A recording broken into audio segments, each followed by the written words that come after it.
मेरे प्यारे भाई बहनों और मुस्तकबिल के ताबनाक सितारों, नहमदु व नुसल्ली अला रसूलिही करीम अम्मा बाद। नाम के अल्लाह के करती हूँ आगाज़े बयां, नाम के अल्लाह के करती हूँ आगाज़े बयां, जो निहायत रहम वाला है बहुत ही मेहरबान।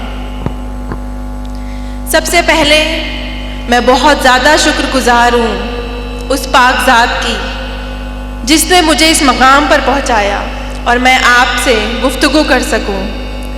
उसके बाद शुक्रगुजार हूँ most respected person doctor Abdul Qadeer sir की कि उन्होंने मुझे यहाँ पर दावत देकर इतनी हौसला अफजाई की और इतनी मेहमान नवाजी की। मैं डॉक्टर रोशन शेख मुंबई से आई हूँ। तो सबसे पहले मैं आपको ये बताऊं कि मैं अभी एमडी परसीव कर रही हूँ। एमडी पैथोलॉजी लास्ट ईयर है मेरा, और जैसा कि आप देख रहे हैं कि मैं एक क्रच लेके चल रही हूँ। तो आई एम बायलैटरल एम्प्यूटी। मेरे दो पैर नहीं है, जो राइट पैर है वो अबव नी नहीं है और जो लेफ्ट वन है वो बिलो नी नहीं है। I am using prosthetic now and I am walking with this crutch. उसके पीछे एक रीज़न है, मैं बाय बर्थ ऐसी नहीं थी। 2008 में जब मैं आपके यहाँ फर्स्ट पीयू बोलते हैं, हमारे मुंबई में 11th स्टैंडर्ड बोलते हैं, जब 11th स्टैंडर्ड में मैं थी तो उस वक्त मैं कॉलेज से घर लौट रही थी और मेरा पहला सेमेस्टर एग्ज़ाम था। मैंने 10th में 92 स्कोर किया था और मुझे बचपन से ख्वाहिश थी कि मैं डॉक्टर बनूं। मेरे जो अब्बू हैं वो वेजिटेबल वेंडर हैं, सब्ज़ी तरकारी बेचते थे। हमारी माली हालत अच्छी नहीं थी और मैं बस डॉक्टर बनकर घर को सपोर्ट करना चाहती थी। और जो मुझ जैसे गरीब तलबा तालबात थे, जो मुझ जैसे गरीब बीमार थे, उनकी खिदमत करने का जज्बा था और अल्लाह से दुआ करती थी कि अल्लाह मुझे उस काबिल बनाना। उस वक्त कुछ ज़राए नहीं थे, आप लोगों की तरह इतने सारे हेल्पिंग हैंड नहीं आते थे हमारे पास, लेकिन बस एक ख्वाब था कि डॉक्टर बनना है। 10th में अच्छा स्कोर किया, साइंस में एडमिशन लिया। 11th क्लास का पहला सेमेस्टर था और मेरा जो कॉलेज था वो घर से काफ़ी दूर था और मुझे लोकल ट्रेन से ट्रैवल करना होता था, मुंबई की लोकल ट्रेन। 7 अक्टूबर 2008 मामूल की तरह ही दिन था। मैं जब पेपर देखकर अपने कॉलेज से निकली, मैंने 12 डब्बों की ट्रेन पकड़ी बैंड्रा स्टेशन से। मैं ट्रेन के पहले डब्बे में सवार थी। ट्रेन 12 डब्बों की थी और मेरा जो डेस्टिनेशन स्टेशन था वो जोगेश्वरी था। जोगेश्वरी से पहले एक अंधेरी स्टेशन आता है जो बहुत ओवर क्राउडेड होता है। जब वो स्टेशन आया तो मैंने सोचा कि नेक्स्ट स्टेशन मेरा है, मुझे अपनी सीट से उठ के दरवाजे की तरफ आना चाहिए। ये एक लम्हा था। इस एक लम्हे में जब मैं अपनी सीट से उठी और दरवाजे की तरफ आई और दूसरे लम्हे में मैंने जब आंखें खोली तो वो 12 डब्बों की ट्रेन मेरी इतनी दूरी से, मेरे आंखों से बहुत तेज़ी से गुजर रही थी। एक लम्हे के लिए मैंने सोचा कि मैं कोई ख्वाब देख रही हूँ। मैं तो ट्रेन के डब्बे में थी, ट्रेन की पटरियों पे कैसे आ गई हूँ और ट्रेन इतनी तेज़ी से मेरे सर के ऊपर से कैसे गुजर रही है। बस एक वहम था कि अल्लाह करे ये ख्वाब हो, लेकिन मैं पहले डब्बे में सवार थी। वो 12 डब्बों की ट्रेन मेरे दोनों पहियों से कुचल के चली गई। किसी ने भी चेन नहीं खींची ट्रेन की। और जब ट्रेन काफ़ी दूर जाकर रुकी और मैं जो ट्रेन से गिरी थी वो 2 स्टेशन के बीच में मैं गिरी थी चलती हुई ट्रेन से। किसी ने ट्रेन की चेन नहीं खींची और तब मुझे एहसास हुआ जब मैंने अपने राइट पैर को कटा हुआ देखा पटरियों पर। उससे बहुत हेवी ब्लीड हो रहा था and I was conscious there. मैंने अपने आज़ा को ब्लीड करते हुए देखा, एक लावारिस की तरह पटरियों पर पड़े होके मैंने यहाँ वहाँ नज़रें दौड़ाई कि एटलीस्ट कोई अल्लाह का बंदा आसपास हो जो मेरी हेल्प को आगे आए। 2 स्टेशंस के बीच में थी, तो लोगों को आने में टाइम लगा और उस वक्त हमारे पास सेलफ़ोन नहीं होते थे। अभी तो माशाल्लाह हर स्टूडेंट के पास सेलफ़ोन होते हैं। तो मेरे पास फ़ोन डायरी थी। जब लोग आए मेरे पास, इकट्ठा हुए 15-20 लोग, तो मैंने हर एक से रो रो कर, गिड़गिड़ा कर उस हालत में मदद मांगी कि कोई अल्लाह का बंदा एटलीस्ट मेरे घर पे फ़ोन कर कर ये बता दे कि मैं इस हालत में यहाँ पर हूँ। क्योंकि बस मेरे जहन में उस वक्त एक बात चल रही थी कि मुझे लावारिसों की तरह यहाँ पर नहीं मरना, मुझे बस घर वाले मेरे साथ होने चाहिए जब मैं इंतकाल करूं, या उन्हें एटलीस्ट ये पता होना चाहिए कि मैं यहाँ पर इस हालत में हूँ। लेकिन अल्लाह की आजमाइश थी कि उस 15-20 लोगों में से किसी ने भी मेरी हेल्प नहीं की। मुझे छूना तो दूर की बात, उन्होंने मेरे फ़ोन डायरी से नंबर तक कॉपी करके फ़ोन लगाने की जहमत नहीं की, क्योंकि उन्हें डर था पुलिस इंटरोगेशन का, उनसे सवालात किए जाएंगे एटसेट्रा, बहुत सारी चीज़ें थी। तो उन्हें वो भी मजबूर थे। और तकरीबन 15-20 मिनट बाद मैं उसी हालत में वहाँ पड़ी रही, रोते हुए, गिड़गिड़ाते हुए। उसके बाद मुझे रेलवे की हेल्प मिलती है और मुझे गवर्नमेंट हॉस्पिटल लेकर जाते हैं। यहाँ भी अल्लाह की आजमाइश थी मेरे साथ कि जिस गवर्नमेंट हॉस्पिटल में मुझे लेकर जाया गया, वहाँ पे ऑपरेशन स्ट्राइक था। मेरा जो एक्सीडेंट था वो तकरीबन 10-11 बजे हुआ और मैं शाम के 6 बजे तक उसी हालत में हॉस्पिटल के कॉरिडोर में पड़ी रही, क्योंकि उनका ऑपरेशन स्ट्राइक था। मुझे कोई भी सहूलत मुहैया नहीं की गई, बस सुपरफिशियल ड्रेसिंग करके मुझे ट्रॉली पर वहीं छोड़ दिया गया। जब मेरे घर वालों को इतला दी गई, जब उन्हें पता चला, वो भागते हुए आए और मुझे प्राइवेट हॉस्पिटल शिफ्ट किया। प्राइवेट हॉस्पिटल में शिफ्ट होने के बाद मैं तकरीबन 2.5 महीने एडमिट रही। मेरा इलाज हुआ। मेरे जो डॉक्टर रहे, सर्जन, उन्होंने मोटिवेट किया मुझे। जब एक्सीडेंट हुआ, मैं 16 साल की थी और एक लम्हे में दोनों पैर मुझसे छिन गए थे। जो राइट है वो above knee and left is below knee. उस वक्त मैं बहुत टूट गई थी। मेरा जो दिमाग था बहुत बुरी तरह से ज़ख्मी हो गया था जिस्म के साथ में, और जो लोग इयादत को आते थे वो उनके ज़बान पर यही बातें होती थी सेल्फ पिटेनेस की, कि 16 साल की बच्ची है, गरीब माँ बाप की औलाद है, ज़िंदगी भर माँ बाप के ऊपर बोझ बन के रहेगी, 2 पैर नहीं है, माजूर है, अपाहिज है, इसका कोई फ्यूचर नहीं है, इसको ज़िंदा क्यों रखा है। मैं भी अपने जहन में काफ़ी बातें सोचती थी, और मेरी जगह अगर कोई भी होता, कोई भी 16 साल का लड़का या लड़की होती, तो वो भी यही सोचती कि इस ट्रेन एक्सीडेंट में अल्लाह ने मुझे दूसरी ज़िंदगी तो दी, लेकिन इस तरह की बेबस वाली ज़िंदगी कि मैं एक तरफ से दूसरी तरफ खुद से करवट नहीं ले सकती हूँ, मैं खुद से वॉशरूम नहीं जा सकती हूँ। मुझे मेरी अम्मी गोद में उठाकर यहाँ से वहाँ वॉशरूम लेके जाती थी। तो पूरी तरह से मैं अम्मी के ऊपर, घर वालों के ऊपर डिपेंड हो गई थी, और वो डिपेंडेंसी की लाइफ मैं नहीं चाहती अल्लाह किसी को दे। लेकिन उन हालात में और लोगों के जो जुमले होते थे वो मुझे सोचने पर मजबूर कर देते थे कि सच में अल्लाह तूने मुझे दूसरी ज़िंदगी क्यों दी। मुझसे 2 पैर छीन लिए लेकिन मुझे ज़िंदा रखा। उस क्यों का जवाब मैं बहुत शिकवे करती अल्लाह से कि अल्लाह ने मुझे ज़िंदा क्यों रखा। हर एक दिन दर्द से गुजरता मेरा। जब भी ड्रेसिंग होती, हॉस्पिटल में मेरी चींघें गुजा करती थी, लेकिन मैं हमेशा शिकवा गुजार होती अल्लाह से कि अल्लाह ने मुझे दूसरी ज़िंदगी क्यों दी, तूने क्यों ज़िंदा रखा मुझे। उसका जवाब मेरी अम्मी ने कुछ अल्फाज कहे जो मैं आपको बताना चाहती हूँ। मेरी अम्मी ने मुझे बस ये कहा कि बेटा, हम अशरफुल मखलूक़ात हैं, लेकिन हमें गैब का इल्म नहीं है। गैब का इल्म सिर्फ अल्लाह रब्बुल इज़्ज़त को है। आपके पास पूरा जिस्म है, आपके पास दिमाग है, आपके पास हाथ है, आपके पास आँखें हैं, आपसे सिर्फ छीना है तो क्या, 2 मामूली पैर, सिर्फ 2 पैर लिए अल्लाह ने आपसे, और वो भी अल्लाह की चीज़ थी, तो उससे शिकवा कैसा। आपके पास दिमाग है, आपके पास आंखें हैं, हाथ हैं, आप पढ़ाई करो, अपना ख्वाब पूरा करो।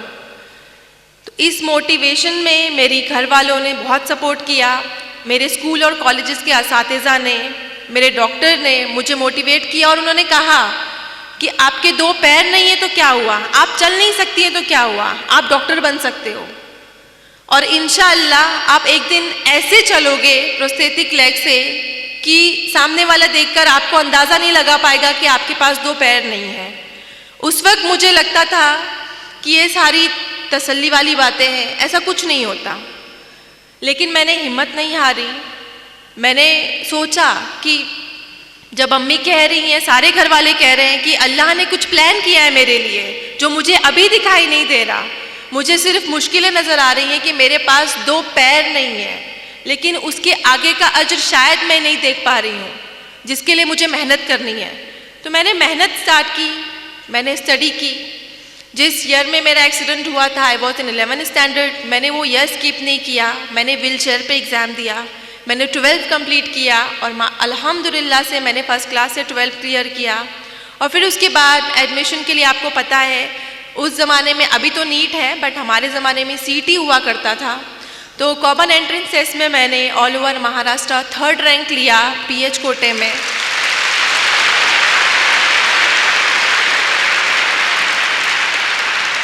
थर्ड रैंक लेने के बाद जिस तरह आपको खुशी हो रही है, मुझे इससे ज़्यादा खुशी हुई थी कि अल्हम्दुलिल्लाह मैं अपने ख्वाब के बहुत नज़दीक हूँ। और उसी दौरान मुझे ये प्रोस्थेटिक लगे, बायलैटरल जो प्रोस्थेटिक है मेरे नकली पैर, इससे मैंने चलना फिरना सीखा और मैंने 12th एग्ज़ाम क्लियर किया, सीईटी क्लियर किया। लेकिन यहाँ पर भी अल्लाह ने आजमाइश रखी मेरे लिए। मेडिकल में एडमिशन के लिए सारे डिसेबल पीपल को एक काउंसलिंग होती है, मेडिकल एग्जामिनेशन होता है और वहाँ पर हमारा डिसेबिलिटी परसेंटेज डिसाइड किया जाता है कि how much disable we are. तो वहाँ पे जब हम काउंसलिंग को गए, बहुत सारे कैंडिडेट आए हुए थे, मैं भी उनमें से एक थी। जब मेरा एग्जामिनेशन किया उन्होंने, तो मुझे मेरे डिसेबिलिटी सर्टिफिकेट पे उन्होंने 89% डिसेबल लिखा। और मेडिकल में एक क्राइटेरिया है, 20 इयर्स लॉ है कि कोई भी फिजिकल डिसेबल जो कैंडिडेट है, जो उम्मीदवार है मेडिकल में एडमिशन के लिए, वो 40 to 70 के बीच में डिसेबल हुआ तो ही एडमिशन के लिए एलिजिबल है, वरना उसे एडमिशन नहीं मिलता है। तो I was more than 70% disable that time, और तो मुझे मेडिकल में एडमिशन के लिए डिनाई किया गया कि आप 89% डिसेबल हो, आप 2 क्रचेस यूज़ करते हो, आपके पास 2 पैर नहीं है, तो आप मेडिकल में एडमिशन नहीं ले सकते हो, आप डॉक्टर नहीं बन सकते हो। उस वक्त जो मायूसी की लहर थी मेरे अंदर, वो मेरे एक्सीडेंट के वक्त से ज़्यादा थी, क्योंकि मैंने बहुत मुश्किलों से अपने आप को समेटा था।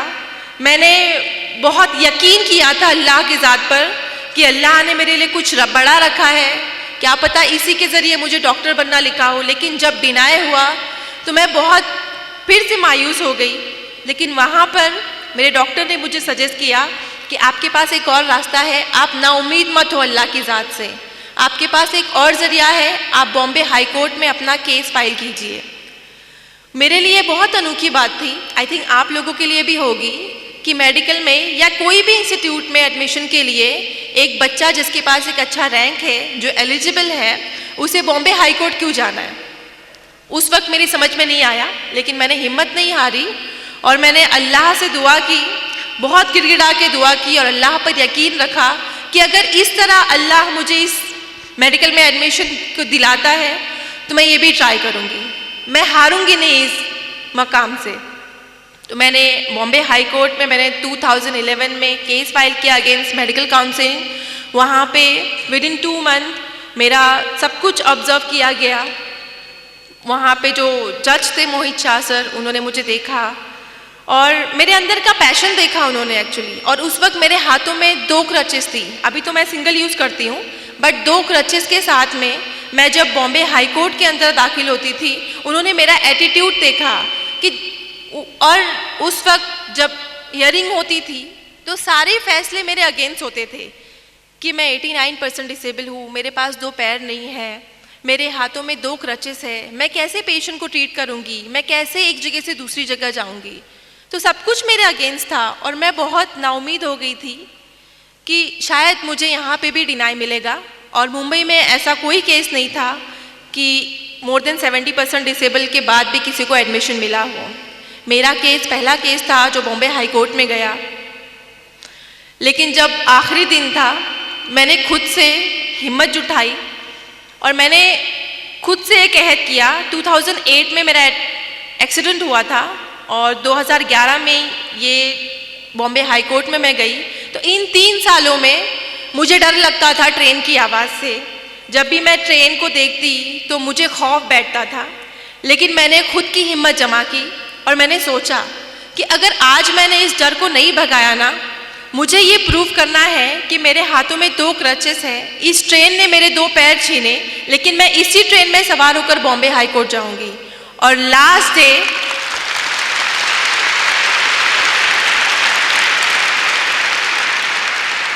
कोर्ट हियरिंग का फाइनल डे था, जब मेरे फेवर या अगेंस्ट में फैसला आने वाला था। मैंने ये रिस्क लिया।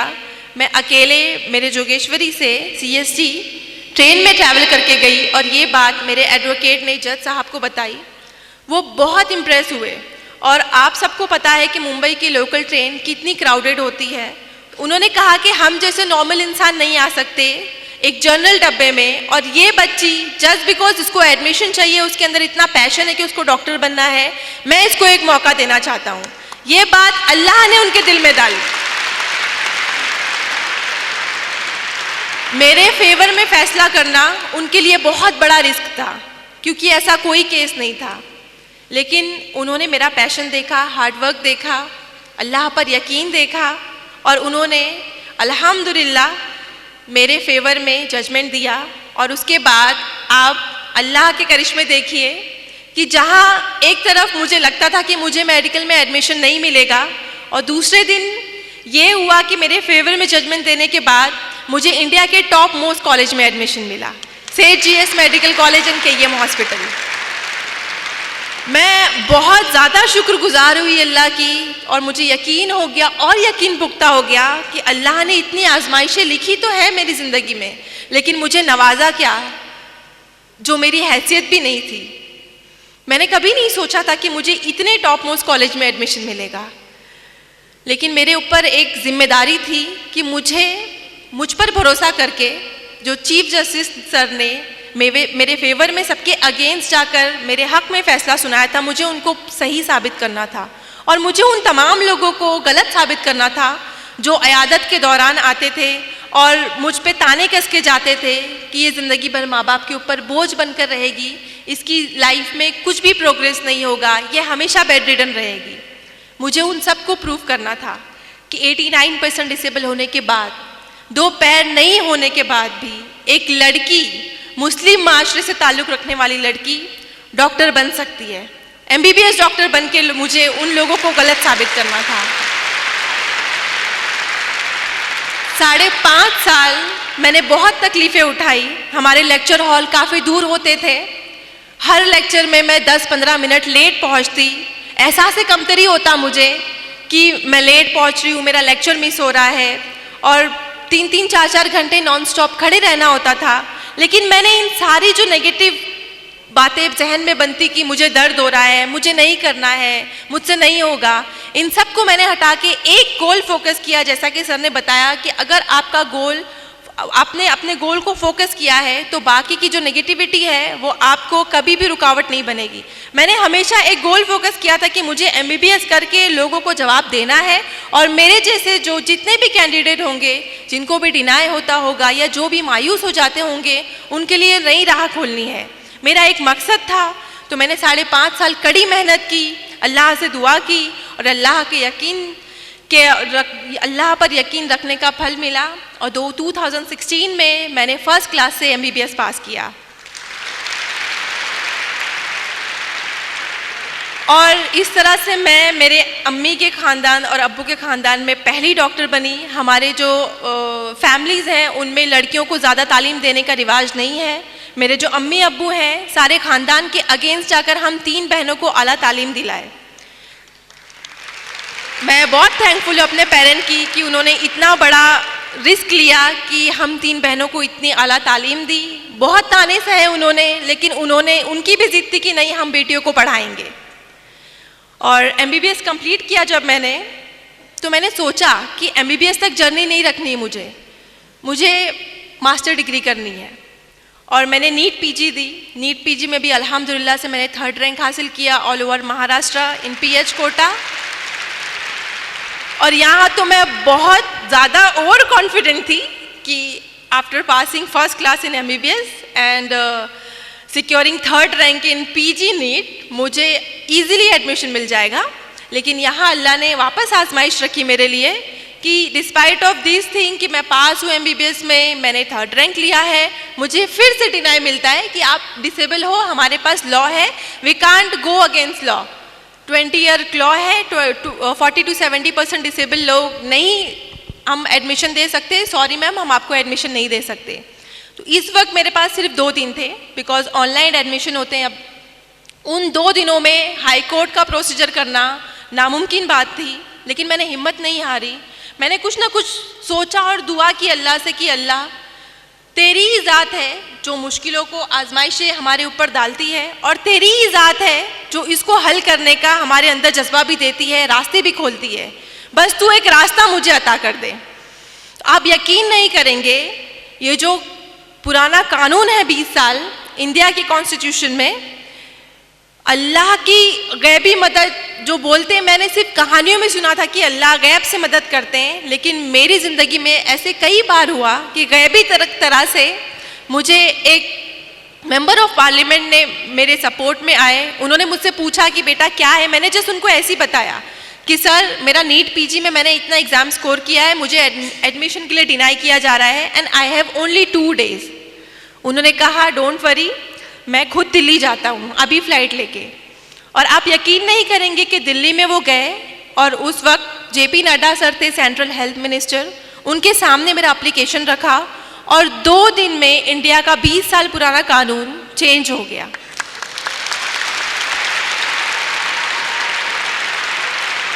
ये इंडियन कॉन्स्टिट्यूशन में तारीखी वाकया है कि कोई भी इतना साल पुराना कानून 2 दिन में चेंज हो जाए जस्ट बिकॉज ऑफ 1 एप्लीकेशन। तो ये अल्लाह का करिश्मा नहीं है तो क्या है, आप इसको क्या कहेंगे?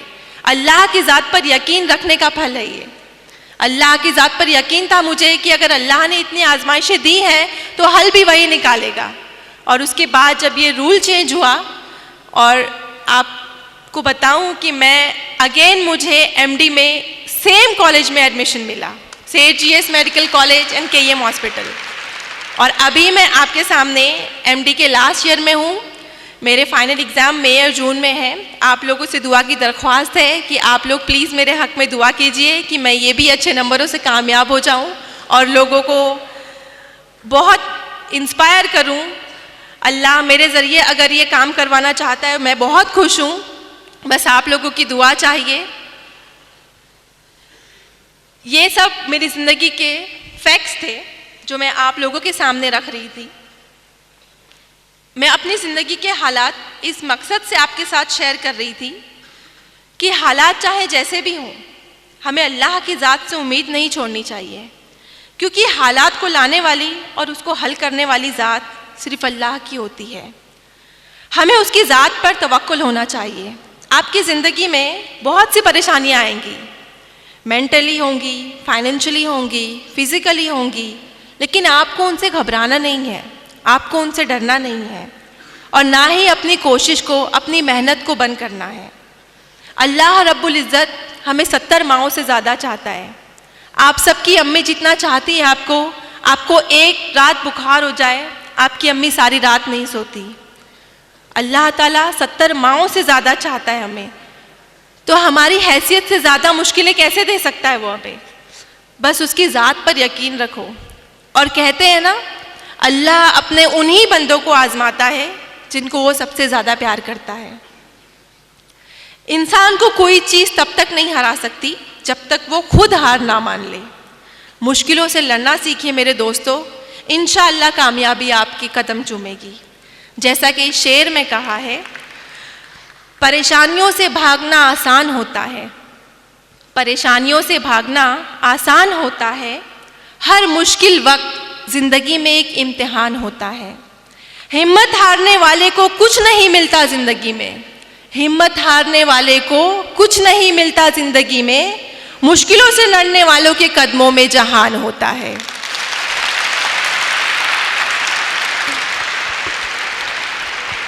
मैं अपनी बहनों और अगर उनके वालिदैन यहाँ हैं तो उनसे तहे दिल से गुजारिश करना चाहूँगी कि आप लोग तालीम के मैदान में आगे आएँ, क्योंकि बच्चे की पहली दर्जगाह स्कूल माँ की गोद होती है। हम नस्लों की तामीर, उनसे नस्लों की तामीर स्टार्ट होती है। कहते हैं अगर एक मर्द तालीम याफ्ता एजुकेटेड हो तो इससे एक मुआशरे को बेनिफिट मिलता है, एक मुआशरा मुस्तफ़ीज़ होता है।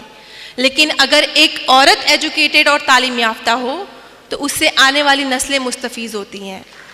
आप हमारी नस्लों की अमीन हैं। अगर आपने तालीम हासिल की तो हमारी आगे आने वाली जनरेशन तालीम याफ्ता होगी। हमें बहुत ज़रूरत है आपके तालीम याफ्ता होने की।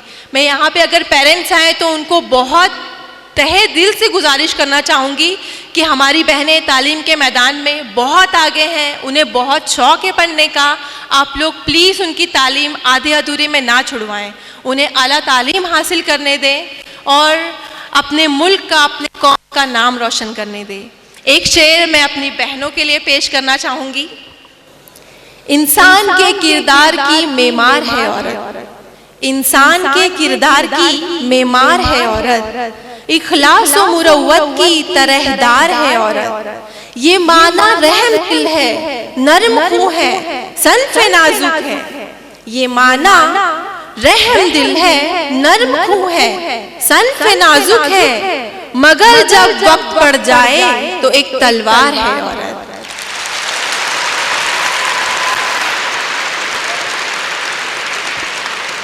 यहाँ पर आने वाले तमाम स्टूडेंट से मैं फिर से रिक्वेस्ट करना चाहूँगी कि आप सबको इतना बेहतर शाहीन इंस्टीट्यूट मिला है, डॉक्टर अब्दुल कदीर सर की सरपरस्ती मिली है। आप सब बहुत ज़्यादा खुश नसीब है। बिलीव मी, जब मैंने अपना नीट पीजी क्लियर किया, जब मैंने अपनी नीट की तैयारी की, हमारे पास ऐसा कुछ नहीं था। मेरे पास सिर्फ बुक्स थी और उस बुक से मैंने पढ़ाई की। मेरे पास इतनी गाइडेंस नहीं थी, इतने अच्छे टीचर्स नहीं थे, अब्दुल कदीर सर नहीं थे, शाहीन इंस्टीट्यूट नहीं था। आप लोग खुद को बहुत लकी समझो, अल्हम्दुलिल्लाह माशाअल्लाह आप लोग बहुत ज़्यादा लकी हो कि आपको यहाँ पे एनवायरनमेंट मिल रहा है। अब्दुल कदीर सर मिले हैं आपको। उन्होंने इस प्रेस्टीजियस इंस्टीट्यूट में उनके पास इतनी सारी कुर्बानियाँ दी हैं, कोशिशें की हैं और इसे इस मकाम पर पहुँचाया है।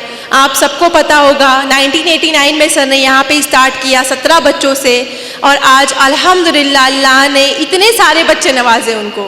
एक बार तालियां होनी चाहिए अब्दुल कदीर सर के लिए। सर आज इस मकाम पर किस तरह पहुँचे आपने कभी सोचा होगा? बिकॉज उनके दिल में कौम के लिए, मुल्क के लिए जज्बा था कि उन्हें कुछ करना है। आप लोगों से, आप लोगों को पढ़ाकर उन्हें क्या मिल रहा है? कोई बेनिफिट नहीं दे रहे हैं आप उनको, लेकिन एक जज्बा है कि मेरी कौम आगे बढ़े, मेरा मुल्क आगे बढ़े। और उस जज्बे को लेकर सर ने कोशिश की, दिन रात कोशिश की, ज़ीरो से लेकर आज इतना बड़ा मकाम किया सर ने। और आज सर उस मकाम पर है कि आप लोगों के लिए और करोड़ों लोगों के लिए एक इंस्पिरेशन बन गए हैं। तो एक से शेर मैं सर के लिए कहना चाहूँगी। तारीख हो राहें तो नई राह दिखाएं। तारीख मतलब आपको पता है अगर अंधेरा। तारीख हो राहें तो नई राह दिखाएं, सोई हुई कौमों में ये हिम्मत को जगाएं। रहबर भी ये, हमदम भी ये, गमखार हमारे, अब्दुल कदीर सर ये बच्चों के हैं मेमार हमारे।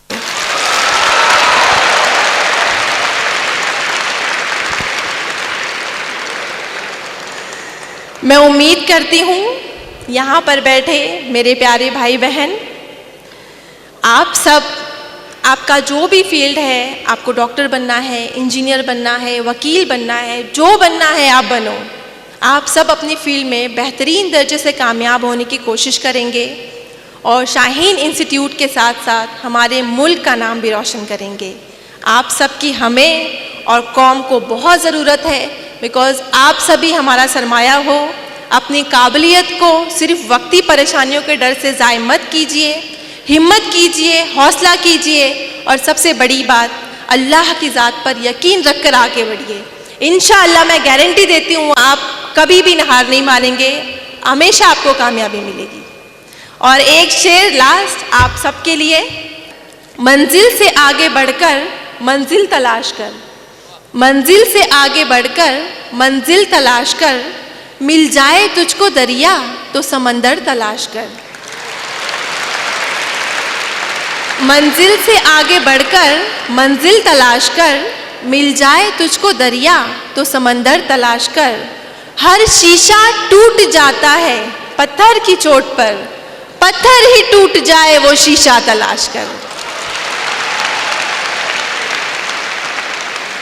मैं बहुत ज़्यादा शुक्रगुजार हूँ आप सब लोगों की। सबसे पहले तो डॉक्टर अब्दुल कदीर सर की कि उन्होंने इतने शॉर्ट नोटिस में मुझे बुलाया। कल ही मैं बंगारपेट में मदऊ थी, वहाँ पर मुझे सर मिले और सर ने एकदम से मुझे कहा कि आपको मुझे आना है, आपको बिदर में साइंस इंस्टीट्यूट में आना है। मेरे पास कोई लीव नहीं थी, मैं बस 2-3 दिन की लीव लेकर आई थी हॉस्पिटल से। लेकिन जब मैंने सुना सर के बारे में और मुझे बहुत ज़्यादा दिल में ऐसी ख्वाहिश हुई कि मुझे बच्चों से मिलना है।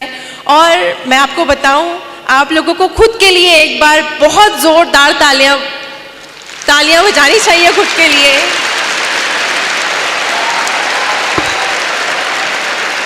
इतना ज़्यादा तहम्मुल से, जबकि इतनी ज़्यादा तादाद है यहाँ पर माशाल्लाह, लड़कियों की भी लड़कों की भी।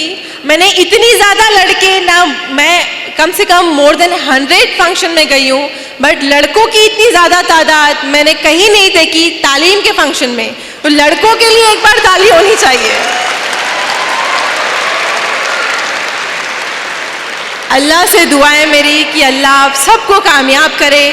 स्पेशली हमारी लड़कियां तो माशाल्लाह से हमेशा से आगे रही हैं पढ़ाई में। हमारे यहाँ लड़के थोड़ा सा कमज़ोर होते हैं, तो मैं अपने भाइयों से बहुत प्यार से रिक्वेस्ट करूँगी कि आप लोग प्लीज़ आला तालीम हासिल करें। अगर हमारे पास तालीम का हथियार होगा तो ही हम ऊंची पोस्ट पर पहुंचेंगे, उस ओहदे पे पहुंचेंगे जहां पर हम अपनी कौम को इंसाफ दिलाएं, अपने मुल्क को तरक्की की राह पर ले जाएं। मैं बस आप लोगों का आखिरी बार शुक्रिया अदा करना चाहूँगी कि आपने इतने तहम्मुल से मेरी बात को सुनी। 5 मिनट और लेना चाहूँगी, इजाज़त है? बेसिकली ये एक नज़म है। मैं रिक्वेस्ट करूँगी आप सब लोगों से, यहाँ पे जो बड़े हजरात हैं, मुअज़्ज़ज़ हस्तियाँ हैं, उनसे भी मैं आजिज़ाना रिक्वेस्ट करूँगी कि हम सब की ज़िंदगी में सबसे बड़ा मकाम होता है, सबसे खालिस रिश्ता जो होता है माँ से होता है। आप सब अग्री करते हैं? बहुत सारे रिश्ते होते हैं ज़िंदगी में, लेकिन अल्लाह ने माँ और बच्चे का रिश्ता बहुत खालिस रखा है। आपको अंदाज़ा होता होगा, आपको दर्द लगती है, आपको दर्द और चोट जब फील होती है, वो सेम दर्द आपको अपनी अम्मी के चेहरे पे दिखाई देता है। आपसे ज़्यादा वो परेशान हो जाती है। आप तो सुकून से गोली लेके सो जाते हैं, लेकिन अम्मी कभी नहीं सोती। रात भर वो कच्ची नींद से उठ के आपको देखती है, मेरे बच्चे का बुखार तो कम नहीं हुआ, दर्द कम हुआ कि नहीं हुआ। अल्लाह ने माँ को ऐसे ही बनाया है, पता नहीं किस मिट्टी से बनाया अल्लाह ने माँ को। मैं बहुत ज़्यादा अपने आप को लकी फील करती हूँ कि अल्लाह ने मुझे दुनिया की बेस्ट अम्मी से नवाजा है। और इसमें कोई शक की बात नहीं कि आप सबको भी आपकी अम्मी बहुत ज़्यादा पसंद है, और मेरी तो आइडियल ही मेरी अम्मी है। मैंने जो कुछ सीखा है, जो कुछ भी हौसला मिला है, मुझे मेरी अम्मी ने दिया है। और मैं आप लोगों से रिक्वेस्ट करूंगी कि आपकी अम्मी ने अब तक ज़िंदगी में जितनी भी कुर्बानियाँ दी हैं आपके लिए, जितनी भी मेहनतें की हैं, जब मैं ये नज़्म पढ़ूं आप लोग उसको अपने बैक माइंड में दोहराना, आप उसे याद करना कि आपकी अम्मी ने कितना कुछ किया है आपके लिए और हम कुछ नहीं दे पाते उन्हें।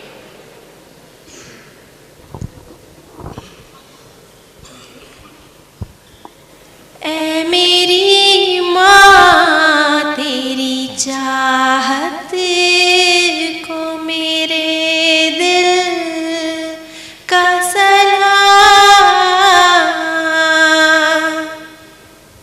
और ये नज़म सिर्फ मेरी अम्मी के लिए नहीं, आप सबकी अम्मी को डेडिकेट करूंगी।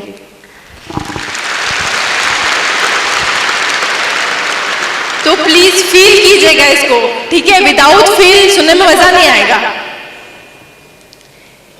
ऐ मेरी माँ तेरी चाहत को मेरे दिल का सलाम, तेरी पाकीज़ा मोहब्बत को मेरे दिल का सलाम। ऐ मेरी माँ तेरी चाहत को मेरे दिल का सलाम, तेरी पाकीज़ा मोहब्बत को मेरे दिल का सलाम। तेरे एहसान का बदला ना चुका पाएंगे, तेरे एहसान को हरगिज़ ना गिना पाएंगे,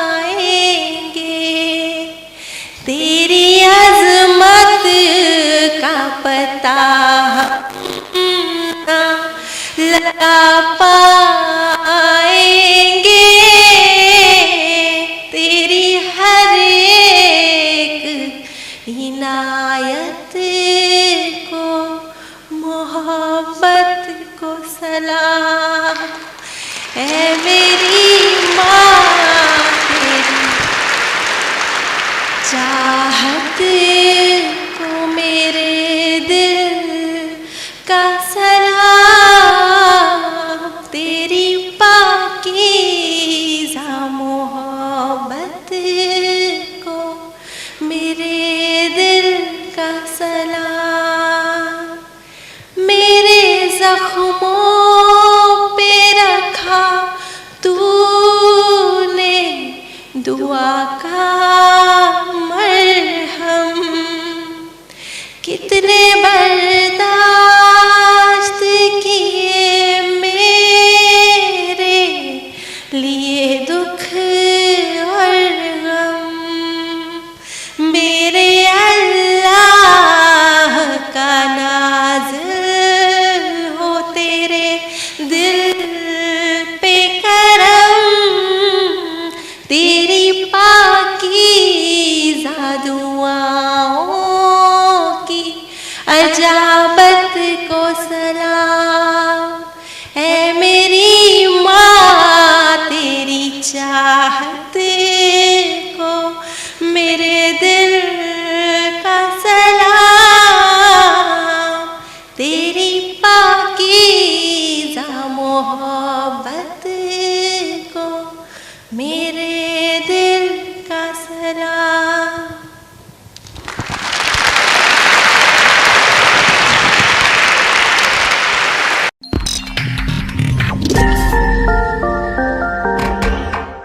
इस वीडियो को लाइक करें, हमारे चैनल को सब्सक्राइब कर बेल आइकन जरूर प्रेस करें हमारी लेटेस्ट वीडियो सबसे पहले देखने के लिए।